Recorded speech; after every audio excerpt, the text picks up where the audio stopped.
Brilliance Audio presents Hard Shot by J.B. Turner, performed by Jeffrey Kafer.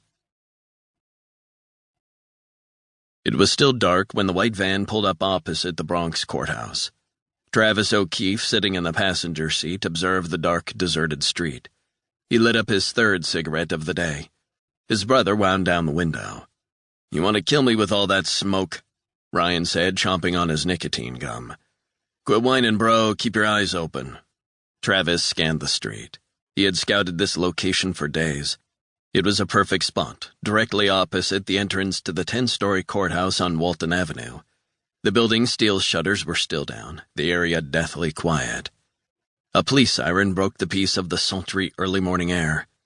Ryan cranked up the air conditioning. Travis watched a panhandler shuffle down the street, past the courthouse and into the deli. A few moments later, the shutters of the courthouse rolled up. "Here we go." They watched as the middle-aged black security guard they'd been surveilling for the last week headed off down the street, carrying his plain metal lunchbox.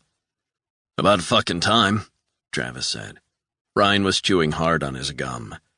"Wait till he's out of sight. Don't want him doubling back if he's forgotten something." Ryan nodded. They waited for 5 more long minutes. "Let's do it." The brothers got out. They wore blue maintenance coveralls and carried work bags. Travis pressed the security buzzer. He glanced up at the surveillance camera and smiled. A voice on the intercom said, "We're closed. It's the 4th of July. "Sorry to bother you," Travis said. "We got an emergency maintenance call." The voice said, "No mention of that in the log." "We've just been given the job, buddy. Air conditioning on the roof." "Who sent you?" "The mayor's office. They're concerned there could be an electrical fault. We need to get up there and check it out. Could be a fire risk to the whole building." The voice sighed. "Give me a minute. I'll be down." A few moments later, the doors opened. A gray-haired, white security guard was standing there yawning. "Couldn't this have waited?" Ryan shook his head. "Sorry, but it's a priority." "You got a work order or company ID?" "Sure." Travis pressed a gun to the man's head. "Inside." The man stumbled back as Travis pushed him into the building. Ryan locked the front door, then hauled the terrified security guard down some stairs to a basement room. "Who else is on duty?" "Just me." "When does your replacement arrive?" 2 p.m. national holiday. It's always just me." Travis grinned, pointed the silenced handgun at the man, and shot him in the neck. The security guard was dead before he slammed face first onto the ground. The sound of his nose cartilage being crushed was audible.